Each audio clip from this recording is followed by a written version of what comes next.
नमस्कार प्यारे बच्चों, जैसा कि आपको अपनी स्क्रीन पर टॉपिक दिखाई दे रहा है, आज का हमारा टॉपिक है कक्षा 8 के वार्षिक आकलन, जो कि गणित विषय का हो चुका है हमारा दिनांक 24 मार्च 2022 को।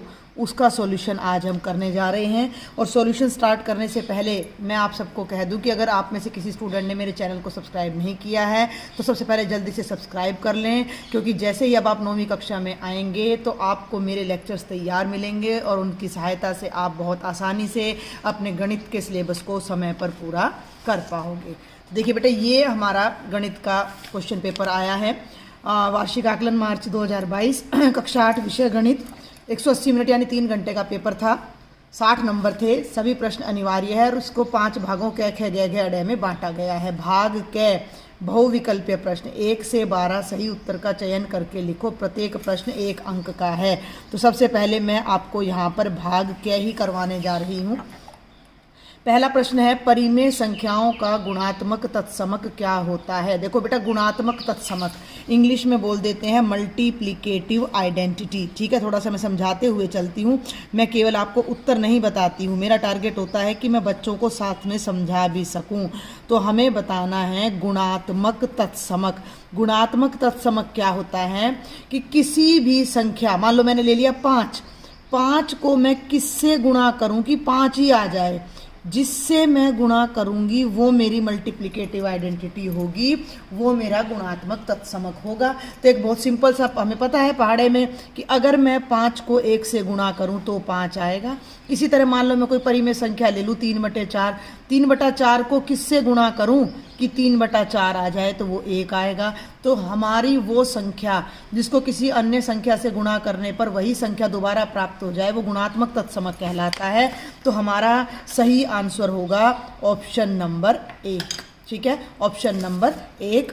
और उसका जो है आंसर भी कितना है हमारा, 1 ही है। 1 मिनट बेटा, और उसका आंसर भी हमारा कितना है, 1 ही है। ठीक है, आगे बढ़ते हैं प्रश्न संख्या 2 पर।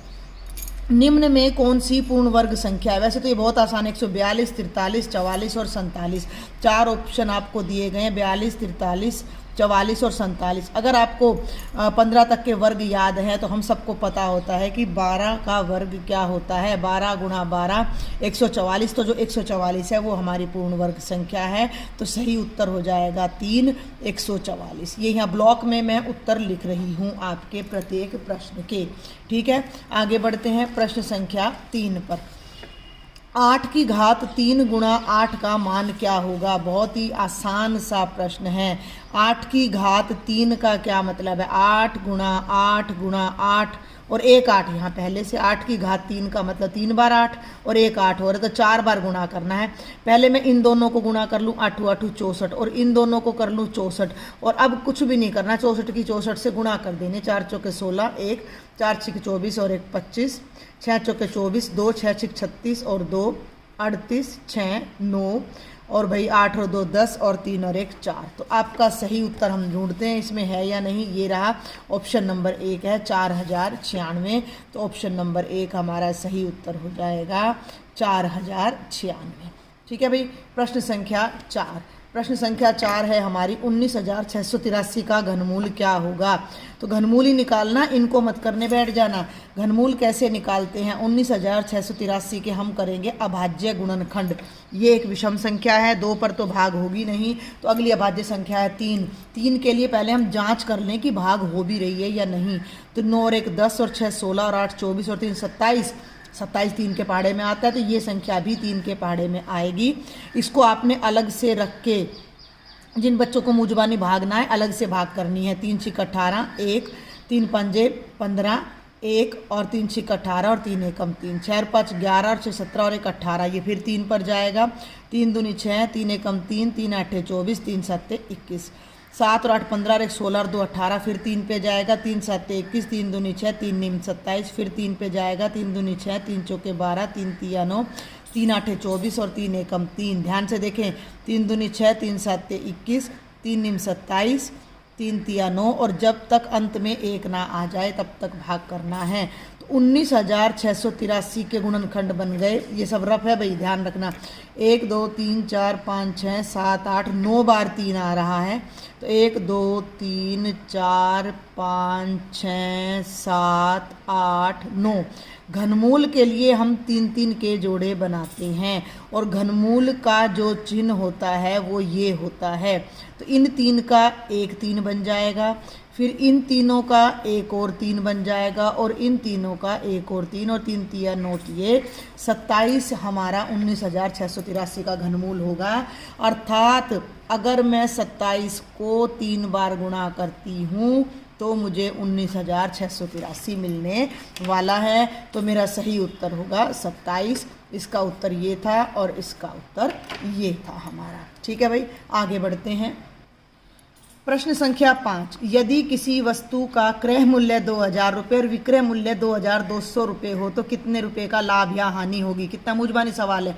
2,000 क्रय मूल्य का मतलब मैंने कोई चीज़ 2,000 में खरीदी और 2,200 में बेच दी, तो मुझे लाभ हुआ कि नुकसान हुआ। लाभ हुआ। कितने का हुआ? 200 रुपये का।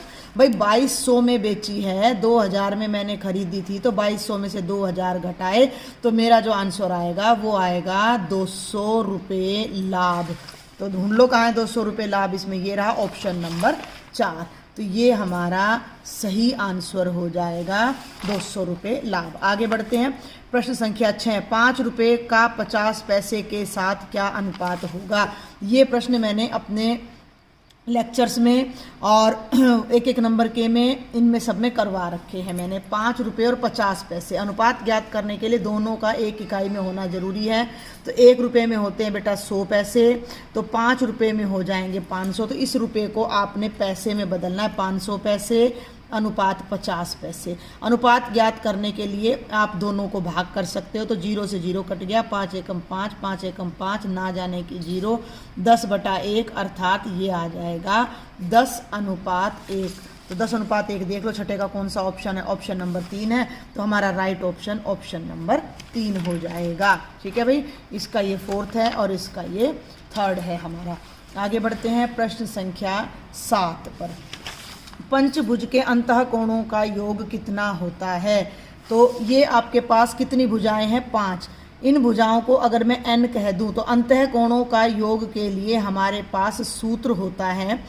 किसी भी बहुभुज में अगर n भुजाएं हैं तो उनके अंतः कोणों का योग होता है n-2 गुणा 180।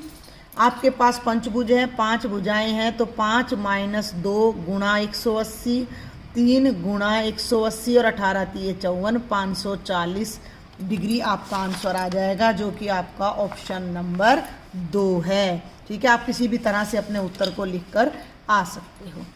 एक अद्वितीय चतुर्भुज बनाने के लिए कम से कम कितने मापों की आवश्यकता होगी? 5 माप की। ये मैंने अपने लेक्चर में भी करवा रखे हैं ये क्वेश्चन, अगर आपने किसी ने मेरे लेक्चर ध्यान से देखे हैं तो ये हो जाएगा ऑप्शन नंबर 2, यानी कि 5 माप के बिना अद्वितीय चतुर्भुज नहीं बन सकता। ठीक है, आगे बढ़ते हैं भाई।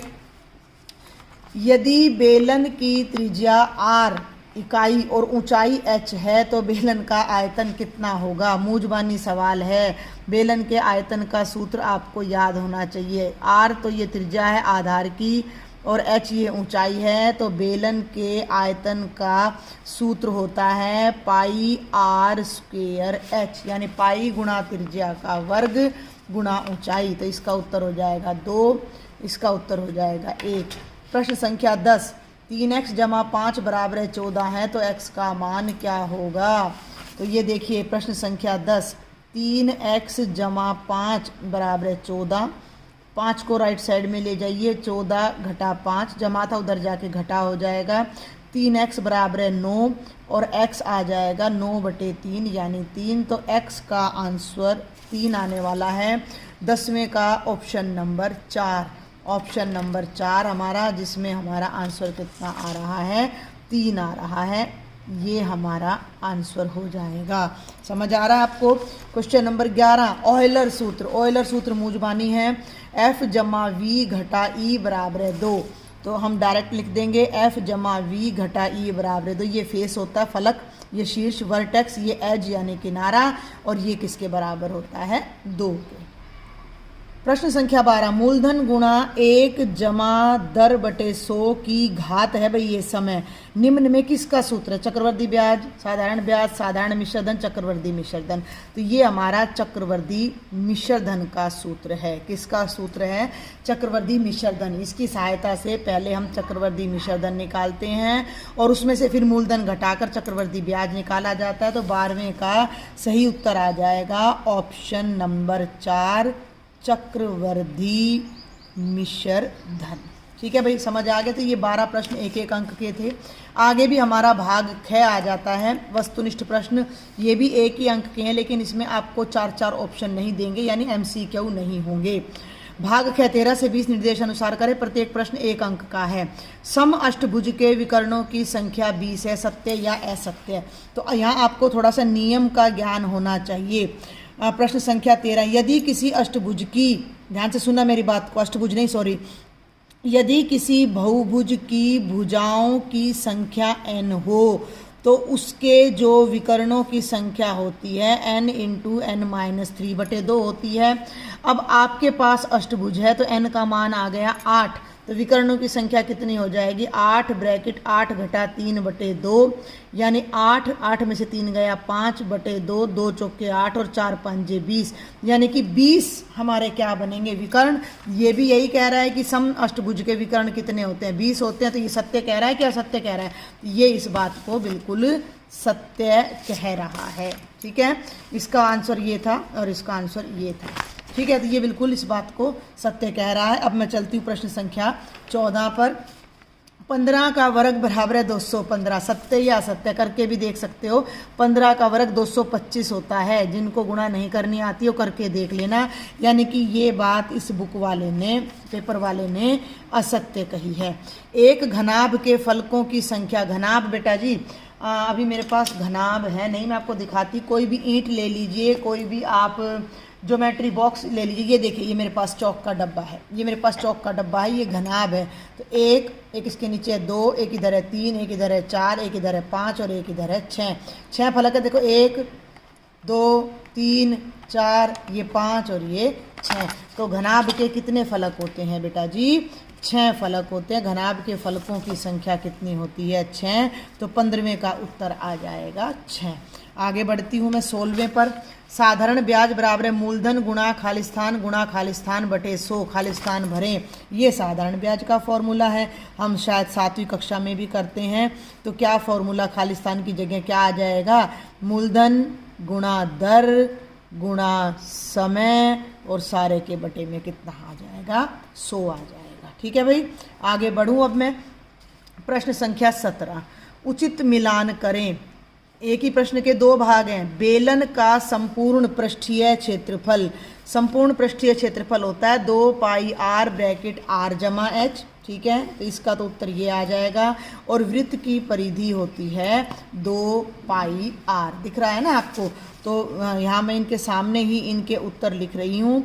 वृत्त की परिधि हो जाएगी 2 पाई r, और ये ऊपर नीचे लिख दिया है मैंने, कोई फर्क नहीं पड़ता। बेलन का संपूर्ण पृष्ठीय क्षेत्रफल होगा 2 पाई r ब्रैकेट r जमा h, दोनों मिलाकर 1 अंक बनता है।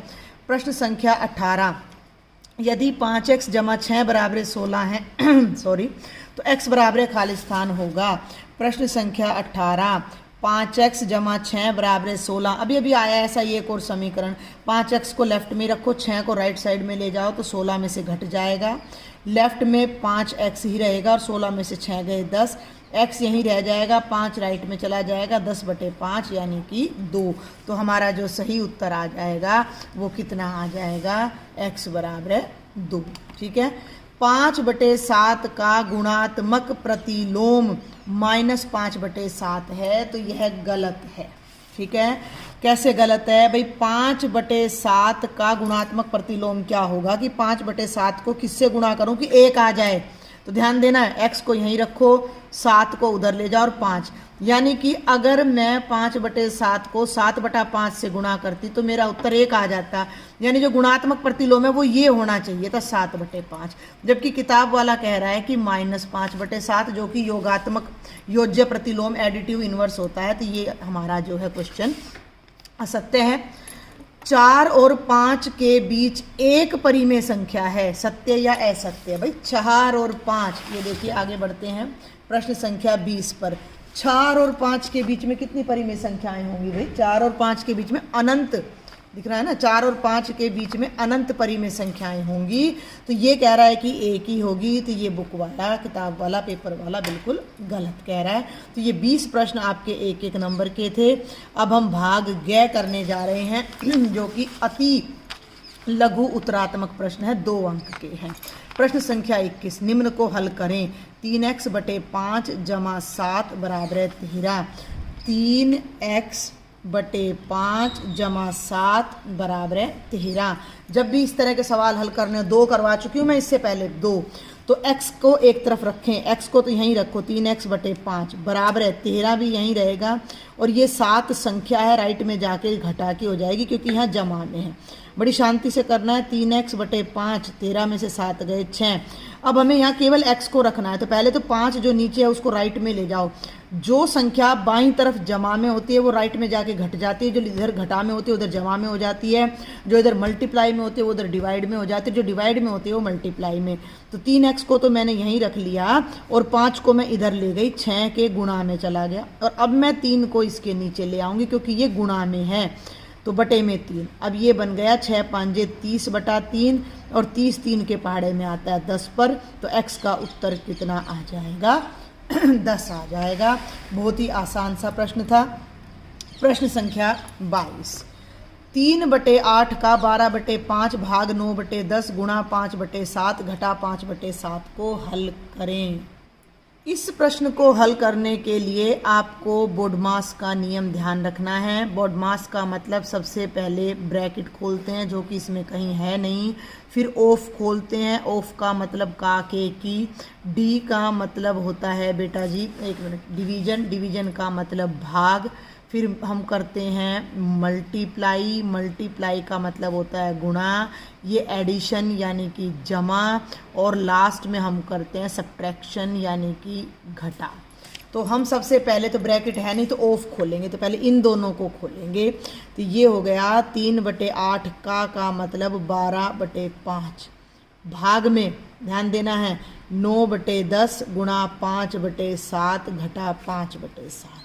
इनको हल करो, ये कटेगा, 4 दूनी 8, 4 तिये 12, 3 तिया 9 बटे 5 दूनी 10, भाग में 9 बटे 10, ठीक है, गुणा 5 बटे 7 घटा 5 बटे 7। ऑफ हो गया। अब डिवीजन, जहाँ भाग का चिन्ह है तो पहले इसको हल करना है। इस 9 बटा 10 को यहीं रखो, इस भाग को गुणा में बदल दो, तो ये हो गया 10 बटे 9, ये अलग चलेगा 5 बटे 7 भाग में 5 बटे 7। 10 से 10 कट गया, 9 से 9, ये पूरा आ गया 1 गुणा 5 बटे 7, पहले गुणा होएगी, अब ध्यान देना, घटा 5 बटे 7। 1 को 5 बटे 7 से गुणा करोगे 5 बटे 7 घटा 5 बटे 7, समान संख्याएं घट रही हैं, उत्तर कितना आ जाएगा? 0 आ जाएगा। प्रश्न संख्या 23, एक समांतर चतुर्भुज के आसन कोणों का योग 1:2 हो तो इसके दोनों आसन कोणों का मान क्या होगा? देखिए बेटा, समांतर चतुर्भुज क्या होता है? जिसकी आमने सामने की भुजाएं समान और समानांतर हों, ये दोनों और ये दोनों, और आमने सामने के कोण बराबर हों, और जो आसन्न कोण होते हैं, जैसे ये ए बी सी डी अगर इसका नाम है तो ए और बी आसन्न कोण होते हैं, और इन दोनों का योग हमेशा 180 डिग्री होता है। तो कैसे करेंगे?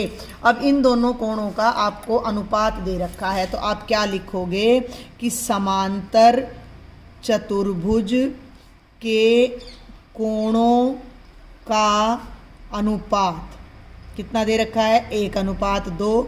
तो माना पहला कोण, जब भी अनुपात दे रखा हो तो अनुपात को ख़त्म करने के लिए आनुपातिक स्थिरांक यानी प्रोपोर्शनैलिटी कांस्टेंट को यूज किया जाता है। 1 गुणा x यानी x कर देंगे। दूसरा कोण कितना हो जाएगा? 2 गुणा x यानी 2x हो गया, ये x आ गया, ये 2x आ गया। अब हमें ये पता है कि आसन्न कोणों का योग कितना होता है, क्योंकि आसन मीन्स एडजेसेंट एंगल्स, तो आसन्न कोणों का योग होता है 180 डिग्री।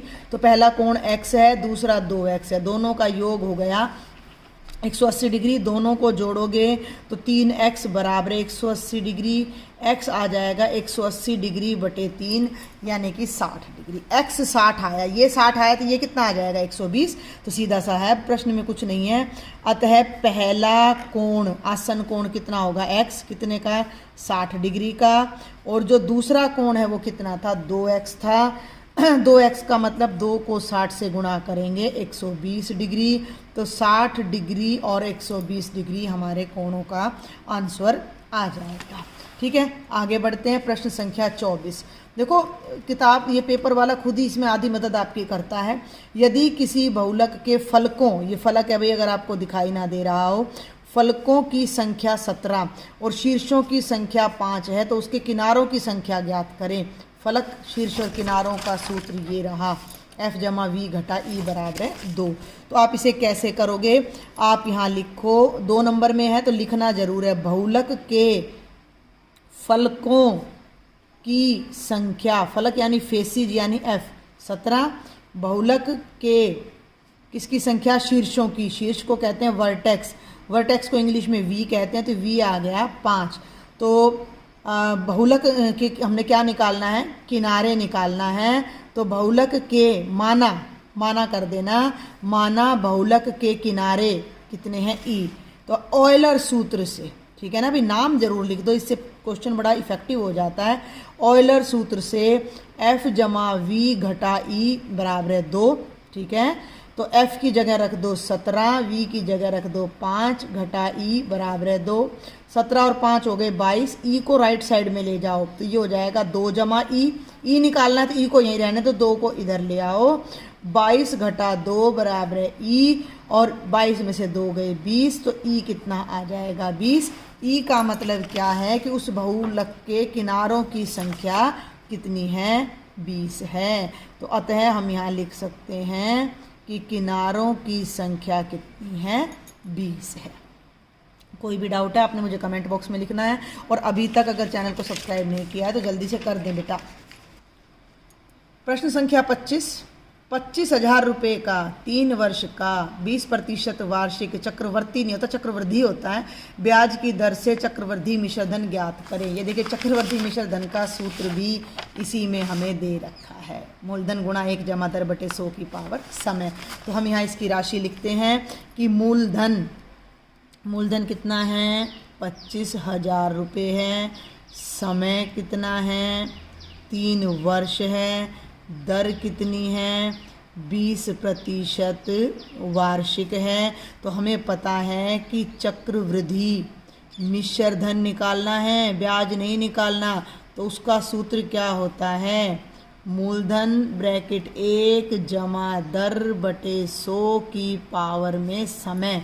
तो मूलधन हो गया बेटा जी 25,000 गुणा 1 जमा दर की जगह 20, 20 के नीचे 100, सारे की पावर 3, 20 एकम 20, 20 पंजे 100। ध्यान देना मेरी बात पर, 25,000 गुणा 1 जमा 1 बटे 5 की घात 3, ठीक है, 1 जमा 1 बटे 5। इसको अब आपने हल करना है। हाँ ये देखें, 5 एकम 5 और 1 6 बटे 5, तो ये बन गया 25,000 गुणा 6 बटे 5 की घात 3। फिर हल कर दो, 25,000 6 बटे 5 की घात 3 का मतलब 6 बटे 5 गुणा 6 बटे 5 गुणा 6। ये हल करना पड़ेगा, 5 एकम 5, 5 पंजे 25, 3 जीरो, फिर 5 एकम 5, 5 एकम 5, 3 जीरो, 5 एकम 5, 5 दूनी 10, 2 जीरो। ये बन गया 200 गुणा 6 गुणा 6 गुणा 6। ये बन गया 200 गुणा 6 6 36, 36 छिक्के होता है 216, और 216 को 200 से गुणा करेंगे तो जीरो को भूल जाओ, 2 जीरो पहले ही लगा दो और इसको 2 से गुणा कर दो, 2 छिक्के 12, 1 2 एकम 2 1 3, 2 दूनी 4। अब ये हमारा चक्रवर्ती मिश्रधन आ गया 43,200 रुपये। ठीक है भाई, आगे बढ़ती हूँ मैं। प्रश्न संख्या 26, ये भी 2 अंक का है। x की 2 घटा 4 के गुणनखंड ज्ञात करें। तो x की 2 घटा 4 का मतलब है x की घात 2, 4 का मतलब होता है 2 की घात 2, और हमें ये पता है कि a की 2 घटा b की 2, a square minus b square का गुणनखंड होता है a minus b into a plus b. पहली संख्या का वर्ग घटा दूसरी संख्या का वर्ग होता है, पहली घटा दूसरी, पहली जमा में दूसरी। तो ये बन गया x की 2 घटा 2 की 2, तो ये बन गया x घटा 2 एक ब्रैकेट में और x जमा 2 दूसरी ब्रैकेट में, और ये हमारा आंसर आ जाता है। ये आपका भाग ग था, 2-2 नंबर के सारे प्रश्न थे। आगे बढ़ते हैं भाग घ पर। 27 से 32 प्रत्येक प्रश्न 3 अंक का है। 2x की 2 जमा 9x घटा 10 तथा 5x की 2 घटा 5x जमा 5 के योग में से 6x की 2 घटा 7x घटा 16 को घटाएं। तो पहले तो आप चाहें तो इन बहुपदों को लिख लीजिए। दिए गए व्यंजक कहेंगे हम इन्हें। तो पहला व्यंजक है 2x की 2 जमा 9x घटा 10, दूसरा व्यंजक है 5x की 2 घटा 5x जमा 5, और तीसरा व्यंजक है 6x की 2 घटा 7x घटा 16। आप टैली कर लेना अपने क्वेश्चन पेपर से। अब हमने क्या करना है, पहले इन दोनों को जोड़ना है। तो प्रश्नानुसार अकॉर्डिंग टू क्वेश्चन पहले हम इन दोनों को जोड़ लेते हैं। 2x की 2 जमा 9x घटा 10 और 5x की 2 घटा 5x जमा 5, इन दोनों को मैंने जोड़ दिया। तो चिन्ह नहीं बदलेंगे, तो 5 और 2 7 समान चिन्ह राशियां जुड़ जाएंगी। 7x की 2 9x में से 5x घटाएंगे, जमा का 4x, घटा का 10 जमा का 5, तो ये घटा का 5 आ जाएगा। ठीक है, ये कहता है कि इन दोनों के योग में से, तो ये इन दोनों का योग आ गया, इसमें से ये वाली संख्या अब हमने घटानी है। इन दोनों के योग में से ये वाला व्यंजक अब हमने घटाना है। तथा तो अब हम यहाँ लिख देते हैं 7x की 2 जमा 4x घटा 5 में से ये घटाना है 6x की 2 घटा 7x घटा 16। तो यहाँ आप लिख दो बेटा जी घटाने पर। जब इन्हें घटाते हैं तो नीचे वाली के चिन्ह बदल जाते हैं, तो जमा जमा और ये आ गया घटा। ठीक है, 7 में से 6 घटाएंगे तो ये बनेगा x की 2, 4 जमा का है, 7 भी जमा का है, घटा का चिन्ह भूल जाओ, दोनों जमा के राशियाँ जुड़ जाएंगी।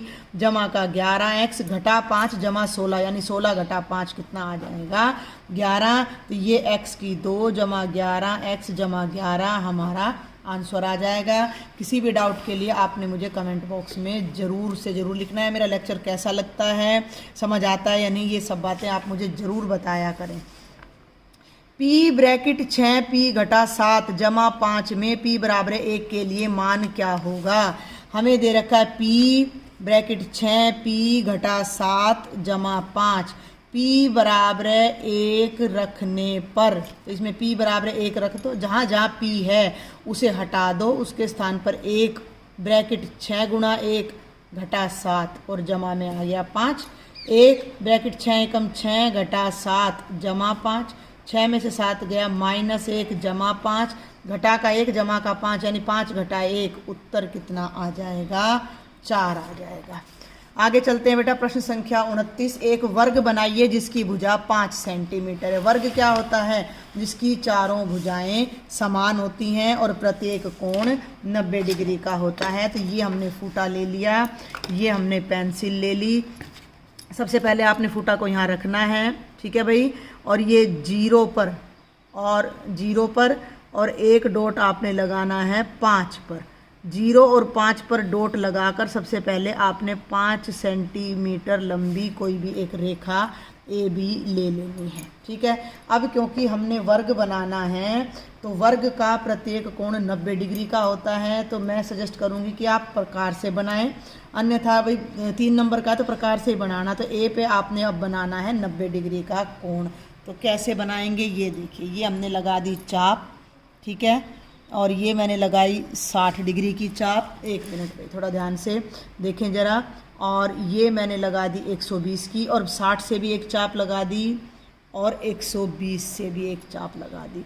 दोनों जहाँ मिलती हैं वो हमारा डॉट है, और इनको जब हम आपस में इस तरह से मिलाएंगे तो ये 90 डिग्री की कोण वाली रेखा बन गई। सेम कोण हमने 90 डिग्री का बी पॉइंट पर, दूसरे एज पर हमने, दूसरे शीर्ष पर हमने बनाना है।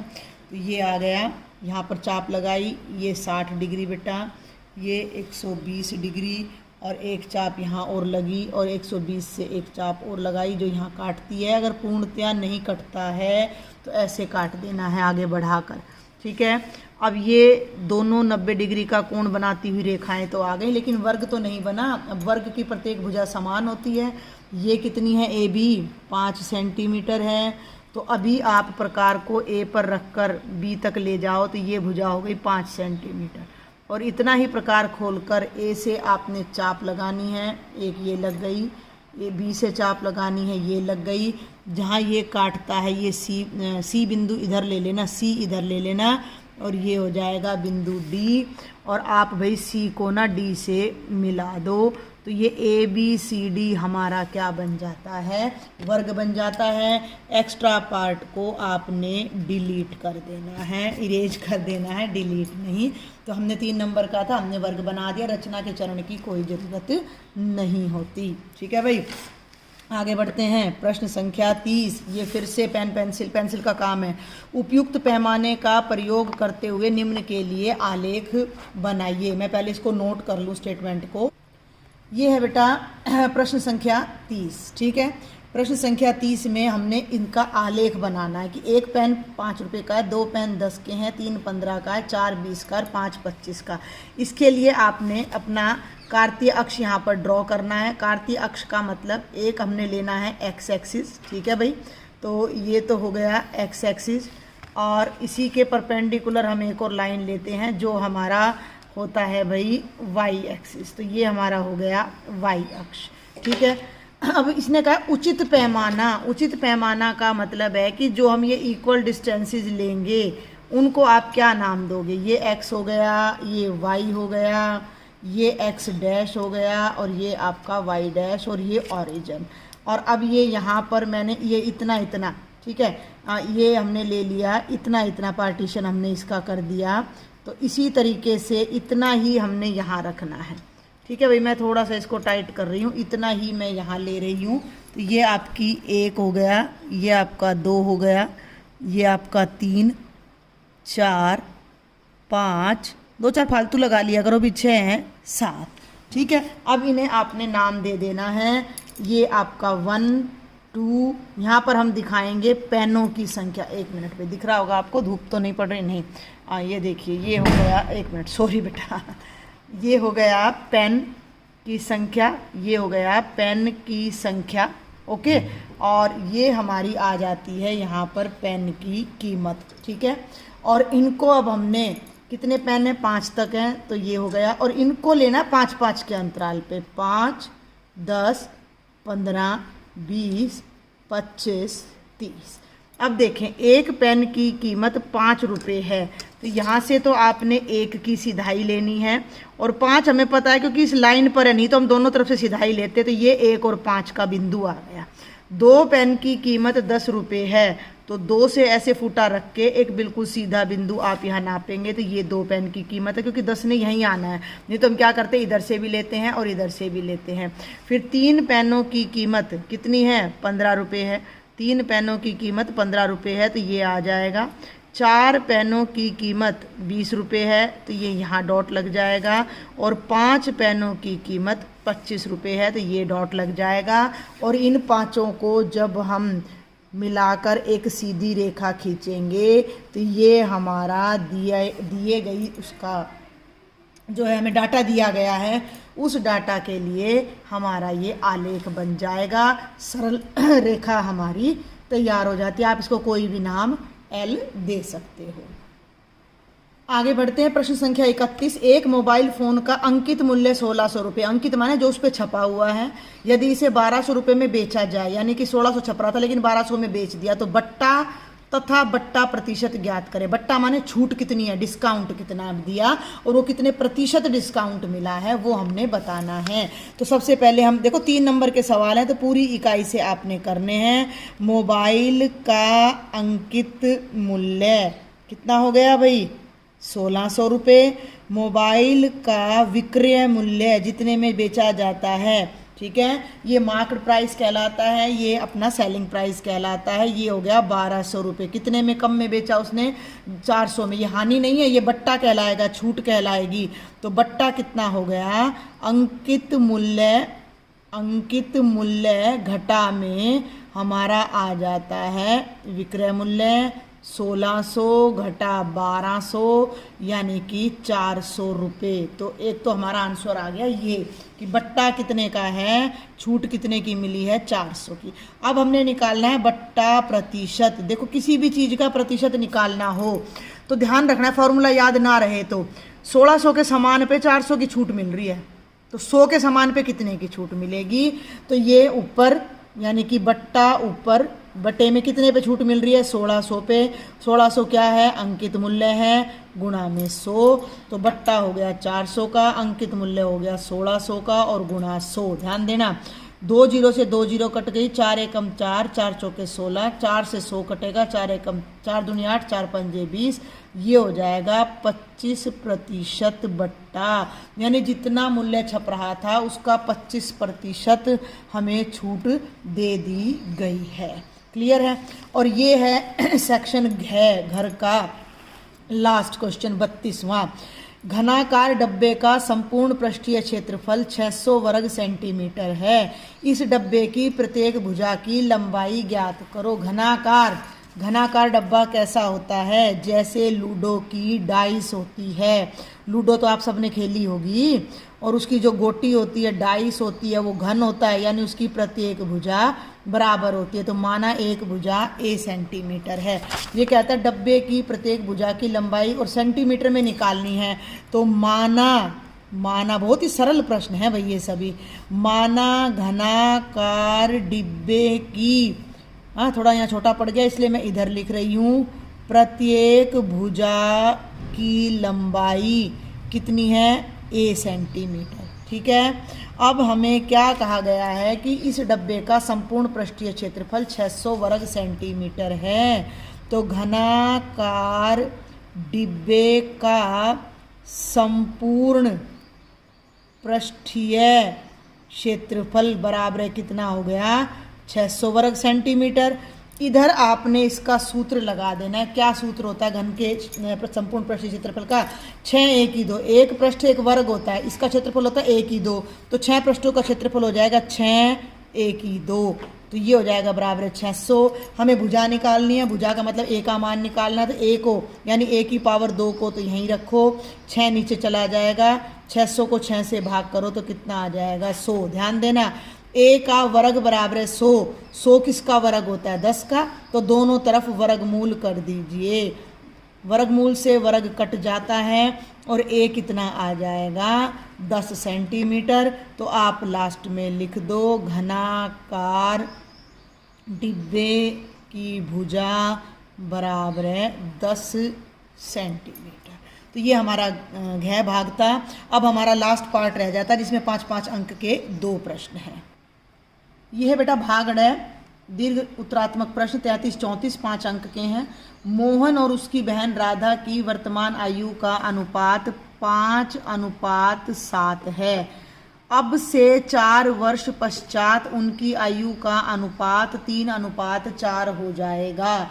उनकी वर्तमान आयु ज्ञात करो। ठीक है, तो भाई उनकी वर्तमान आयु का अनुपात 5:7 है। तो पहले आप अनुपात ले लो, मोहन और राधा, ठीक है, की वर्तमान आयु का अनुपात कितना है भाई, 5:7 है। ठीक है, तो आपको अनुपात का प्रश्न अभी इसी लेक्चर में मैंने कराया है। तो हम क्या लिखेंगे, माना मोहन की वर्तमान आयु, माना मोहन की वर्तमान आयु। अनुपात मिटाने के लिए मैंने आपको बताया था आनुपातिक स्थिरांक का प्रयोग किया जाता है। तो मोहन की आयु हो जाएगी 5x और माना राधा की वर्तमान आयु हो जाएगी 7x। क्लियर है, यहाँ तक आगे बढ़ूं। अब ये कहता है कि अब से 4 वर्ष बाद उनकी आयु का अनुपात 3:4 होगा। तो इस अनुपात को तो हम बाद में देखेंगे, पहले 4 वर्ष बाद देखते हैं। अब किसी भी व्यक्ति की 4 वर्ष बाद की आयु निकालनी हो तो क्या करें। अब मान लो अब आप 12 साल के हो तो 4 साल बाद कितने के हो जाओगे, 12 × 4 16। तो अब हम यहाँ लिखेंगे 4 वर्ष पश्चात मोहन की आयु कितनी हो जाएगी। मोहन अभी है 5x साल का, तो 4 साल के बाद कितने का हो जाएगा, 5x + 4 का। और 4 साल के बाद जो राधा की आयु हो जाएगी वो हो जाएगी 7x जमा 4। प्रश्नानुसार अकॉर्डिंग टू क्वेश्चन हमें कहा गया है कि 4 वर्ष बाद आयु का जो अनुपात है वो 3:4 है। ठीक है, 3:4 है। तो मैंने बताया अनुपात को हम बटे में लिख सकते हैं। तो हमें कहा गया है कि 5x जमा 4 अनुपात 7x जमा 4 है 3:4। इसको हम लिख सकते हैं बटे में 5x जमा 4 बटे 7x जमा 4 बराबर है 3/4।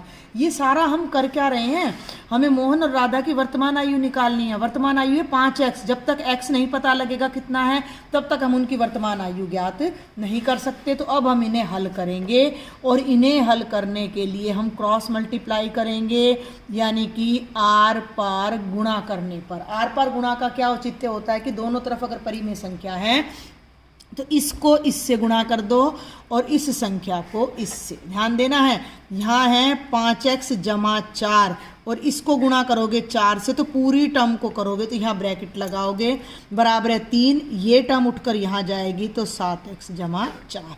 ब्रैकेट हल करो, 4 को दोनों से गुणा करना है। ध्यान देना है 4 पंजे 20x जमा 4 चौके 16। 3 को 7 से करो, 3 7 21x जमा 3 चौके 12।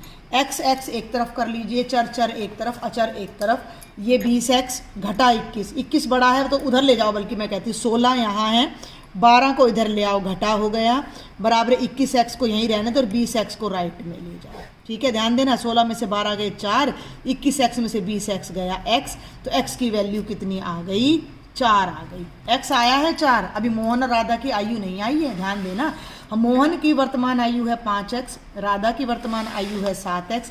तो आप यहाँ से निकालेंगे कैसे भैया, मोहन की वर्तमान आयु बराबर है 5x, x की वैल्यू कितनी है 4, ये बनेगा 5 गुणा x यानी 5 गुणा 4 यानी मोहन है 20 वर्ष का और राधा की वर्तमान आयु है 7x यानी 7 गुणा x यानी 7 गुणा 4, तो राधा की आयु हो जाएगी 28 वर्ष। और ये हमारा क्वेश्चन ख़त्म हो जाता है। हम इसकी पड़ताल भी कर सकते हैं कि 20 और 28 का अनुपात निकालो तो 4 पंजे 20, 4 7 28 हो गया।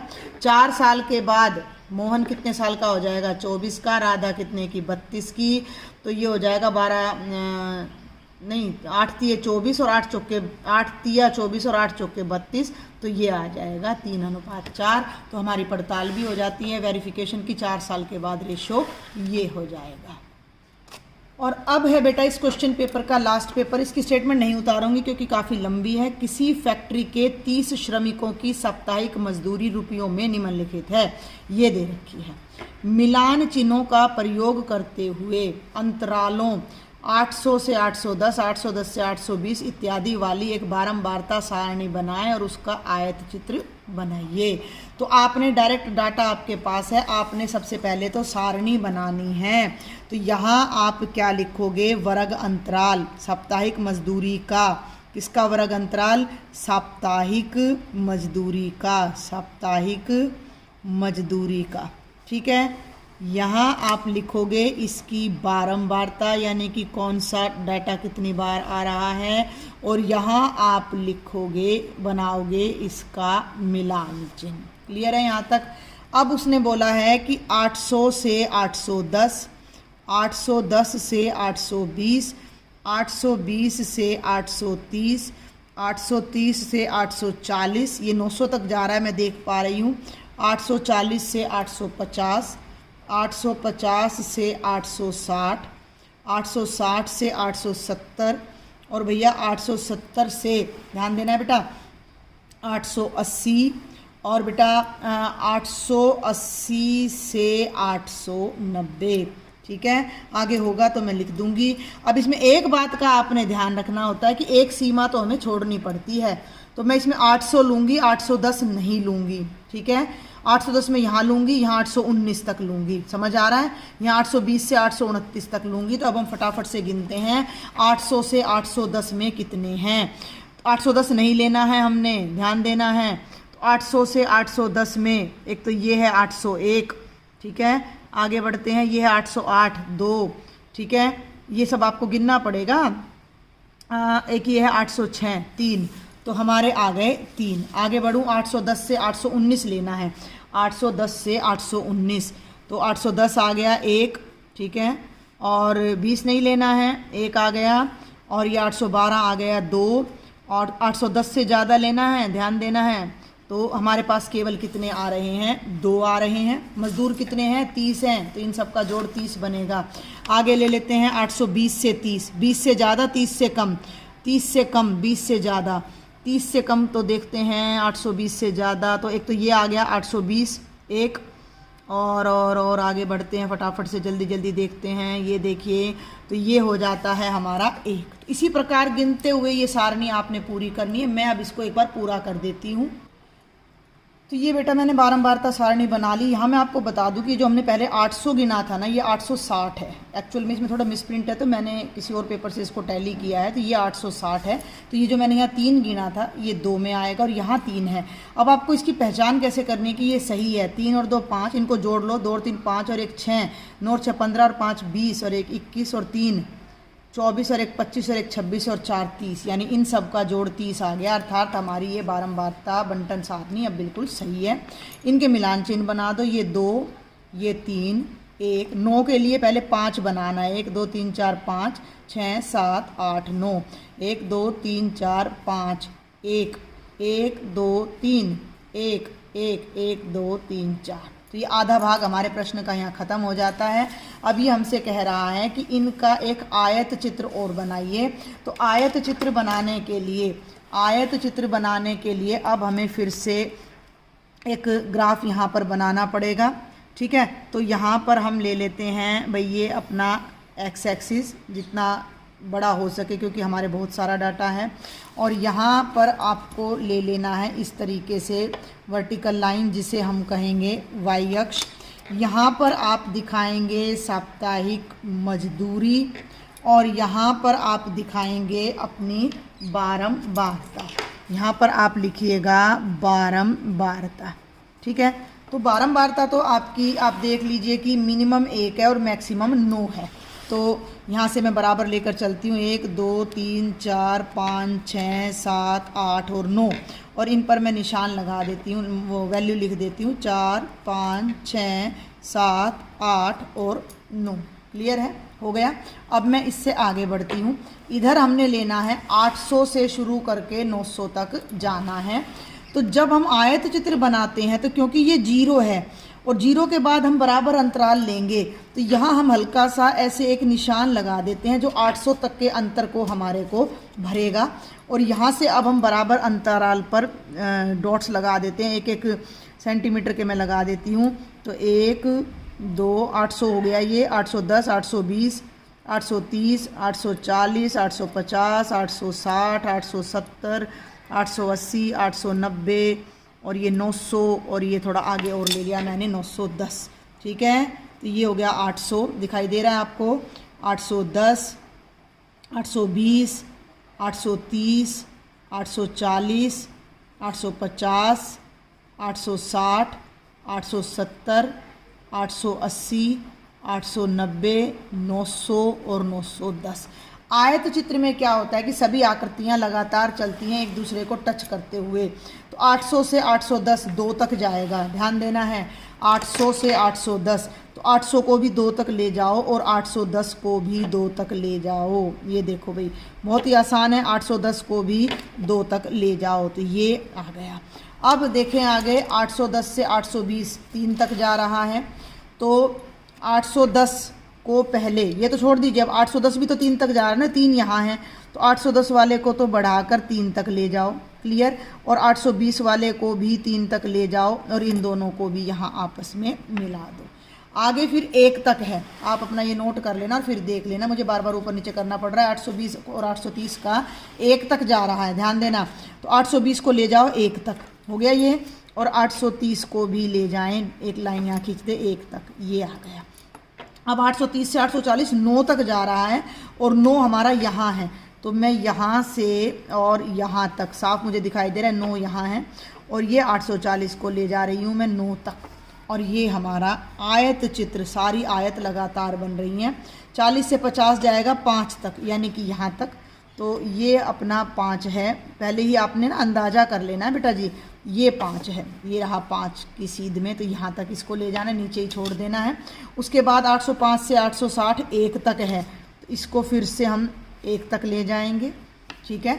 इसके बाद है 3 1 1 4, मैं सारे इकट्ठे ही बोल रही हूँ, 3, तो ये तो चला गया अपना 3 तक, ठीक है। फिर 1 तक, ठीक है। फिर अगला भी 1 तक, ये भी ठीक है। और उससे अगला है 4 तक, तो ये 4 आएगा आपका यहाँ पर, तो ये आपका आ जाता है 4 तक, ठीक है भाई। तो ये हमारा आयत चित्र तैयार हो जाता है।